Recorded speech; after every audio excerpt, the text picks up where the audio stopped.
Assalamu alaikum everyone, I'm Alia and you're watching The Epic Crafter. Today we're going to learn to prepare an easy lemon drizzle using just 2 ingredients. So let's get started. Starting off with 6 tablespoons of powdered sugar. You can increase or decrease the quantity as you desire. Now slowly keep on adding small amounts of freshly squeezed lemon juice because we need a very thick and milky consistency, which looks something like this. Summing up, I have used only half the lemon for 6 tablespoons of powdered sugar. I prepared this syrup to pour on my lemon cream cheese pound cake. My papa calls this cake a signature over all the other cakes I have baked.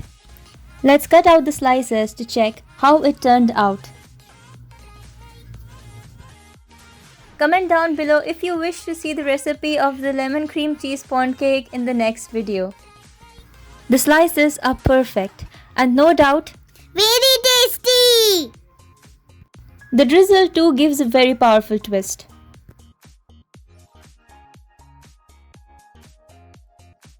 Well then, that's all for today. I hope you enjoyed. Don't forget to Like, comment and share Subscribe. to never miss an update. Till then, Bye.